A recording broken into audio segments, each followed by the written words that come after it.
Hi friends, నమస్తే. పన్నీరు పాలు విరగొట్టి చేసినాను.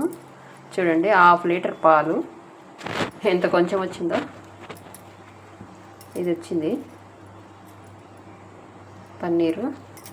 ఇందులో కావాల్సినవి ఎర్రగడ్డ, కరివేపాకు, పచ్చిమిరపకాయ, కొత్తిమీర, టమోటా కచ్చపచ్చగా దంచుకోవాలి.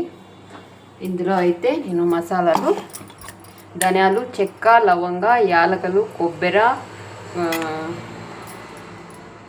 బాదం పప్పు, ముంతమాడి పప్పు వేసినాను.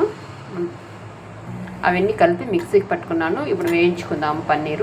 పన్నీర్ ముక్కలుగా కట్ చేసుకున్నాను. వేయించుకుందాము. పన్నీరు ఇలా వేయించుకోవాలి. ఇప్పుడు తిరగవాతకి వేసుకున్నాము.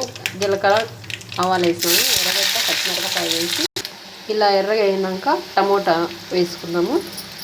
టమోటా మిక్సీకైనా పట్టుకోవచ్చు, ఇలాగైనా వేసుకోవచ్చు. మీకు ఎట్లా ఇష్టమైతే అట్లా వేసుకోండి. ఇవన్నీ కొద్దిసేపు బాగా మగ్గనిచ్చుకొని తర్వాత మసాలాలు వేసుకోవడమే.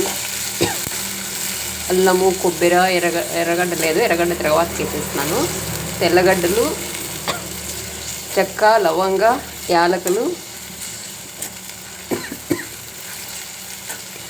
అవన్నీ ముంతమాడి పప్పు, అల్లము అన్నీ వేసుకుంటున్నాను. ఇప్పుడు కొద్దిపెట్టుకున్న మసాలా వేసేస్తాను. కొద్దిసేపు వేగిన తర్వాత వాటర్ పోసుకొని సాల్ట్ వేసుకొని పసుపు వేసుకునేస్తున్నాను. కొద్దిసేపు వాటర్ వేసినాక కొద్దిసేపు ఉడకనిచ్చి పన్నీర్ వేసేసుకున్నాము. పన్నీర్ కర్రీ అయిపోయింది. ప్లీజ్ నచ్చితే లైక్ చేయండి. ఇంకా ఆఫ్ చేసేసుకుంటున్నాను.